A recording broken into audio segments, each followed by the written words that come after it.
الاهلي بيلعب احسن ماتش ليه في كاس العالم للانديه النهارده. يجي واحد زملكاوي كده حبيبنا اللي ربنا يكون في عونه يجي يقول لك نعم يا اخويا ده ماتش سهل وفرقه سهله. هقول له لا يا حبيبي، الاهلي ياما لعب ضد فرق سهله والماتش يعقرب منه، الماتش يدخل فيه جون، الماتش يفضل 0-0 لحد اخر دقيقه ونلاقي الاهلي ممكن يخسر الماتشات ساعتها. بس الاهلي النهارده اداء وروح وحماس ونتيجه واللعيبه كتير جدا راجع من الاصابه، منها بيرسي تاو يجيب لك جون ومحمد شريف يكمل على اللي هو فيه واسيست ولا احلى من كهربا. نعرف ان الاهلي ده فريق عالمي. اللي الاهلي عمله النهارده ده مش كوره، دي مزيكا. النهارده الاهلي في اول ماتش في كاس العالم للانديه يكسب 3-0. قبل اي حاجه نتكلم فيها عن الماتش، احنا كاهلاويه كلنا كنا هنموت ونعرف هنتفرج على الماتش ده ازاي. نسال يمين نسال شمال وكلنا بنسال على بعض وكميه قنوات بتنزل وكميه حاجات بتنزل. يا اخوانا هنشوف الماتش ازاي؟ المهم ما علينا، كل واحد فينا بصرفه ما اتفرج على الماتش اكيد، والحمد لله ان احنا اتفرجنا على الماتش دوت عشان الاهلي لعب من احلى الماتشات ليه في كاس العالم للانديه. بجد الواحد من مده ما شافش الفرقه كلها فايقه من قدام لحد المهاجم، كل اللعيبه فايقه، اداء وروح وحماس ونتيجه وتحركات في الملعب وثلاث اجوان. انا شايف بالنسبه لي الماتش دوت بجد ماتش ممتع. كولر مع الوقت اثبت ان هو فعلا مدرب لا شاطر. كمان التشكيل لو احنا هنتكلم فيه كده مع بعض هنلاقي ان هو بدا بالثلاثه في نص الملعب، عمرو السوليه وديانج وحمدي فتحي. انا شايف بالنسبه لي، انا كان ناس كتير جدا بتقول لك طب قفشه كان ممكن هو يبتدي، لا انا شايف ان الاهلي كان النهارده 10/10.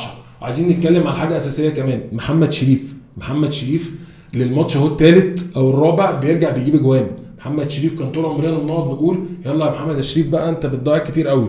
في كام فرصه في اول الماتش ممكن تكون ضاعت، بس في وقت ما بتحتاج محمد شريف بتلاقي محمد شريف موجود. بس انا بالاخص في اتنين عايز اتكلم عليهم، حسين الشحات ومحمد هاني. ما تعرفش بقى يا معلم الناس دي مصروف لها حاجه في كاس العالم للانديه؟ سبحان الله. حسين الشحات من قبل ما يجي الاهلي لحد تاني او تالت مره هو بيشترك مع الاهلي في كاس العالم للانديه لازم يجيب جون. وعلى فكره الجون ده اللي متابع كويس قوي شبه الجون اللي جابه السنه اللي قبل اللي فاتت في الدحيل القطري، نفس المكان بنفس الطريقه بنفس الاسلوب.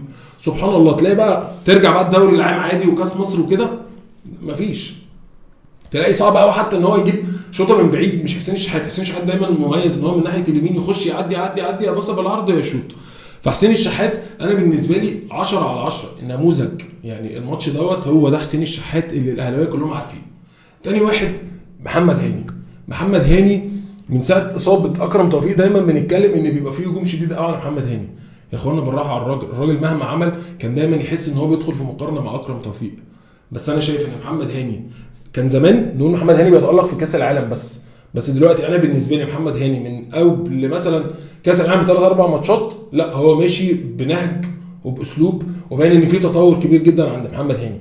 فمحمد هاني في الحته الاخيره او في التحركات كان دايما يقول لك مشكلته في الهجوم. محمد هاني لا انا شايف محمد هاني دلوقتي هجوما ودفاعا انا شايف النهارده محمد هاني لعب من احسن الماتشات ليه. فبرضه عشان نديله حقه نيجي بقى للجمال كلنا كنا قاعدين مستنيين نشوف محمود عبد المنعم كهربا وهو نازل. محمود عبد المنعم كهربا النهارده ادى ثرو حلويات. يعني هو وبيرسي تاو نزلوا، بغض النظر ان بيرسي تاو من اول ما نزل هو واضح ان بيرسي تاو عايز يجيب جون. يعني انا يا جدعان انا عايز اجيب جون، برضه رجع من الاصابه وعشان احنا كاهلاويه ونغيظ حبايبنا ونشوف رقصه بيرسي تاو. يعني الحمد لله ربنا كرمنا عشان تعرفوا ان احنا نيتنا سليمه ان احنا شفنا الرقصه الحمد لله. بس عايز اقول حته كده، كعب كهربا اكيد جامد جدا فانا مش هتكلم عليه عشان اكيد كلنا شايفين ان هو جامد قوي ماشي. بس كهربا كان ممكن يأنن فيها بس ادى الكعب لبيرسي تاو. الكره اللي بعديها والكره اللي بعديها بيرسي تاو رد يا حبيبي رد الجميل.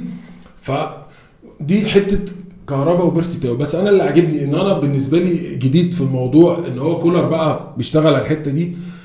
كل لعيب بينزل عايز يعمل حاجه، حتى لما شفنا قفشه ان هو مش بادي اساسي، قفشه نازل عايز يعمل حاجه.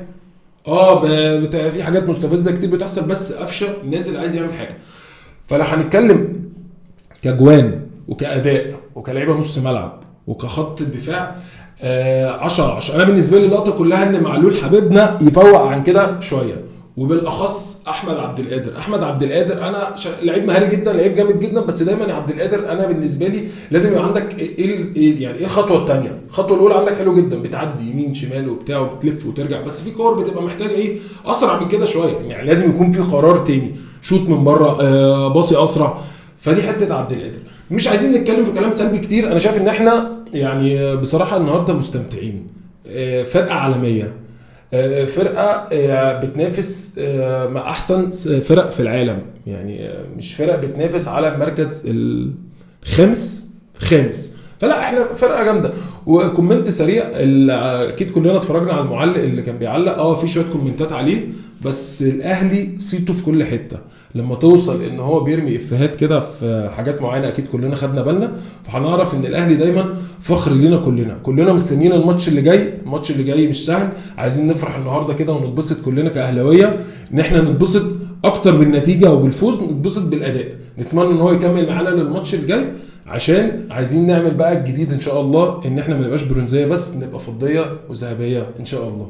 دايما مع الاهلي في كل حته، ومستنيين الماتشات الجايه، والاهلي دايما مشرفنا. سلام.